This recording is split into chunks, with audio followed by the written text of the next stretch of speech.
اللہ اکبر، یہاں سادہ نہیں فرمایا، یخلد نہیں فرمایا اخلدا۔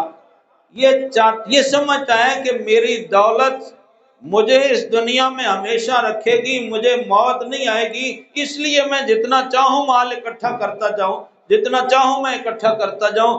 ارے بھائی تو کیا سمجھتا ہے کہ مال اکٹھا کر لے گا؟ فرعون جتنا اکٹھا کر لے گا اس سے بھی بڑا اکٹھا کر لے گا۔ تو فرعون حضرت موسیٰ علیہ السلام کا خالہ زاد تھا، جی تو کتنا قریب تھا رشتہ، کیا بنا پھر؟ آج تک مذمت میں اسی کی مثالیں دی جاتی ہیں نا، آج تک اس کی لاش کو رکھا ہوا ہے۔ کیوں رکھا ہوا ہے؟ تاکہ اچھا سکندر اعظم جب گیا تو اس نے وصیت کی کہ میرے کفن سے دونوں ہاتھ میرے باہر نکال دینا اور اوپر لکھ دینا، میرے کفن کے اوپر رکا لکھ کے موٹا سا رکھ دینا تاکہ ہر میرے میت پہ آنے والا پڑھ سکے، میرے خالی ہاتھ باہر نکال دینا۔ میں نے مشرق سے لے کر مغرب تک اور شمال سے جنوب تک میں نے حکمرانی کی ہے، میرے دونوں ہاتھ کفن سے باہر نکال دینا اور اوپر میری طرف سے لکھ دینا کہ میں سکندر اعظم تمہیں وصیت کرتا ہوں کہ دولت کی لالچ اور حرص نہ کرنا، میں پوری دنیا کا واحد حکمران خالی ہاتھ جا رہا ہوں قبر میں۔ جیسے ماں کے پیٹ سے خالی ہاتھ آیا تھا، اسی طرح ماں کے پیٹ، اسی طرح خالی ہاتھ جا رہا ہوں۔ یہ دنیا یہاں رہ جائے گی، ہم نہیں قبر میں جانا ہے۔ تو دولت کا پجاری، ناجائز دولت، یہ بار بار مجھے لفظ نہ دہرانا پڑے، ناجائز دولت کا پجاری یہ سمجھتا ہے کہ ان مالہ اخلدا، کہ تیرا مال تجھے یہاں رکھے گا اور تو یہیں رہے گا۔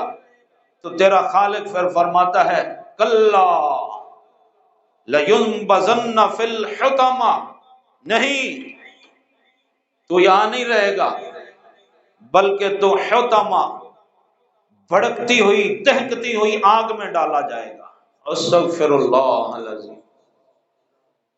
ما ادراک ما الحطمہ، اے جاہل تجھے کیا پتا وہ دہکتی آگ کیا ہے، وہ تباہ برباد کرنے والی کیا ہے؟ نار اللہ الموقدہ، وہ آگ ہے جس کو اللہ نے جلایا ہوا ہے، وہ اللہ تبارک و تعالیٰ کی بھڑکائی ہوئی آگ ہے۔